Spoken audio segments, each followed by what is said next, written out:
In the heart of southern Africa, hidden among granite hills and acacia trees, stand the ruins of a city that should not exist.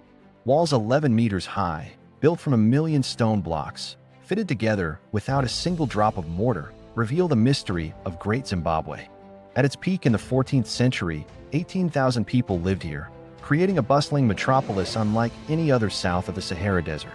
Yet, for centuries, the world refused to believe Africans had built it, beginning a story of civilization erased by disbelief and prejudice. To understand Great Zimbabwe, we must travel back to the 11th century, when Shona people's ancestors first settled this fertile region. The generous land offered reliable rainfall and vast herds of cattle, grazing across endless savannas stretching toward distant horizons. But the true wealth lay beneath the earth, as gold deposits sparkled in riverbeds and rocky outcrops, waiting to be discovered by keen eyes. The Shona understood that controlling this gold could connect them to vast trade networks, reaching far beyond Africa and across the Indian Ocean itself. The first settlements were modest, simple stone enclosures for livestock and grain storage, marking the initial steps of their civilization. Yet the Shona possessed something remarkable, a deep understanding of granite, studying how rock fractured and could be shaped. Generation after generation refined these techniques. The Shona stonemasons transformed dry stone masonry into an art form over 3 centuries. They learned to create walls that curved gracefully and tapered as they climbed skyward, standing firm through centuries of time. By the 13th century, Great Zimbabwe had become the heart of a growing empire, a testament to its expanding power and influence. The city sat at the crossroads of ancient trade routes, perfectly positioned to control the flow of gold from the interior to coastal ports. The great enclosure began to rise, its outer wall eventually stretching 250 meters in circumference, a monumental feat of engineering. Inside, the elite lived in compounds separated by smaller walls, creating a labyrinth of courtyards reflecting Shona society's hierarchy. On the hill complex, the king resided, looking down upon his domain from granite heights, where spiritual and political authority merged. The ruler was a sacred figure, maintaining harmony between the living ancestors and the land, connecting his people to their heritage. The city pulsed with activity, as craftsmen worked gold and iron in specialized workshops, their hammers ringing against anvils. Potters shaped intricate clay vessels, while traders arrived from distant regions, bringing copper, shells, and glass beads from lands beyond imagination. The wealth flowing through Great Zimbabwe was staggering. Gold dust and nuggets moved through the city in carefully measured quantities. Destined for Sofala on the Indian Ocean coast, Arab dhows then carried gold to Kilwa, onward to Arabia, India, and distant China. In return, exotic goods flooded back, including Chinese celadon pottery, iridescent Persian glass fragments, and finely woven Indian textiles. Archaeologists unearthed these artifacts, proof of connections spanning thousands of miles, proving Great Zimbabwe was a cosmopolitan hub linked to the medieval world. Yet historians still debate the true source of Great Zimbabwe's power. Was it built on cattle wealth or the Indian Ocean gold trade? The archaeological evidence suggests both were essential, 2 powerful pillars supporting one magnificent civilization, intertwined for success. The cattle herds numbered in the thousands, perhaps tens of thousands, providing meat, milk, and hides for the thriving civilization. They also served as living currency, symbols of status, and instruments of political alliance, measuring a ruler's wealth by livestock. At its territorial zenith, Great Zimbabwe's influence extended across 50,000 square kilometers, marking a significant imperial reach. Smaller settlements acknowledged its authority, sending tribute and recognizing the king's power, binding communities across the landscape. The construction never stopped. New walls rose continuously, with each generation adding to the remarkable architectural legacy. The famous conical tower, 11 meters tall, stood as a monument to ambition, possibly symbolizing grain, fertility, or royal authority.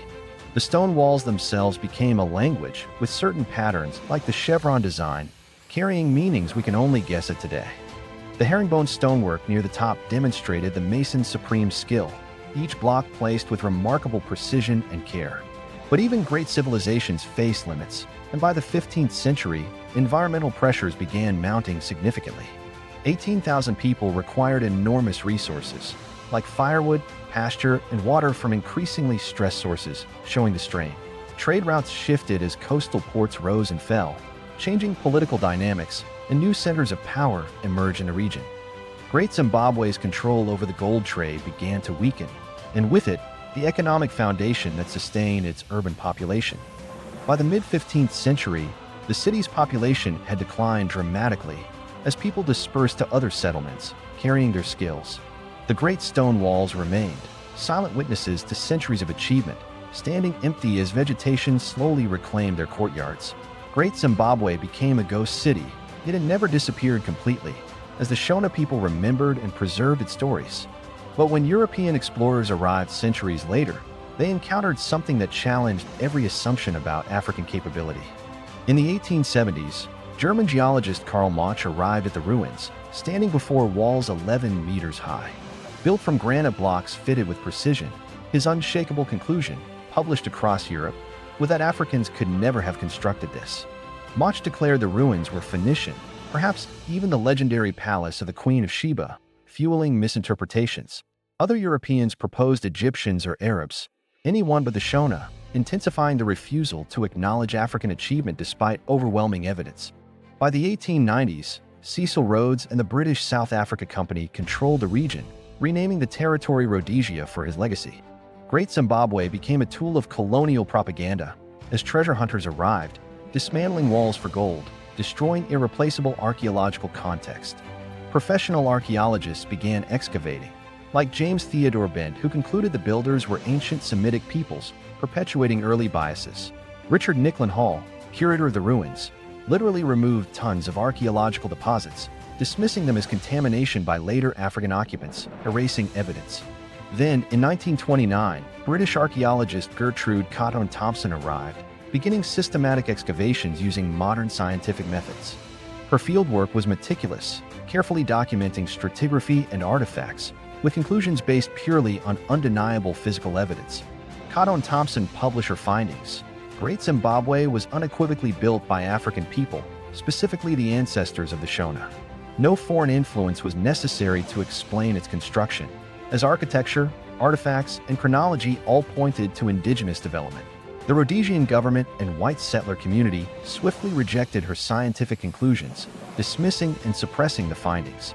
School textbooks taught foreign-built origins, and museums displayed placards denying African origin, making the truth legally inconvenient. By the 1960s and 70s, as African independence movements grew stronger, pressure for truth intensified.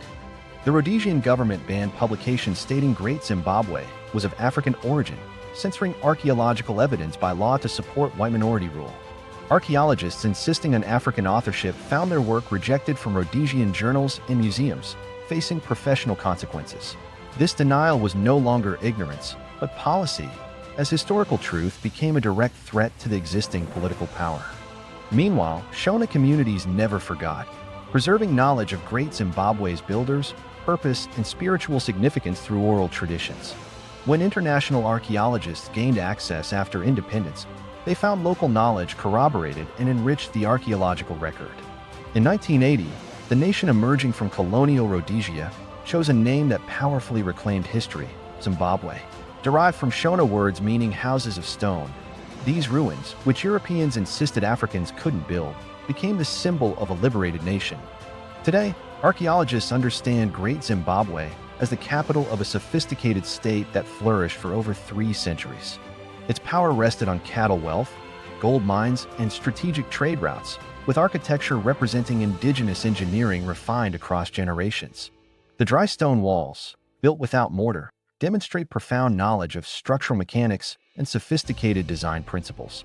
Chevron patterns show aesthetic sophistication, while the city's layout reflects complex social organization, planned urban development, and centralized authority.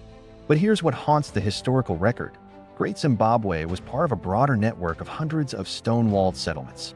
Many settlements were destroyed, their stones repurposed by settlers who saw only building materials, not invaluable monuments, leading to untold loss. The story of Great Zimbabwe is about the deliberate erasure of African achievement and the weaponization of archaeology to justify oppression. It is also about the resilience of communities who preserved truth when institutions suppressed it. As some ruins crumble from neglect, these were buried by choice. A city of 18,000 people, controlling 50,000 square kilometers, trading with 3 continents, denied for a century. How many other civilizations have we refused to see? How many stories remain buried, not by time, but by human disbelief and prejudice.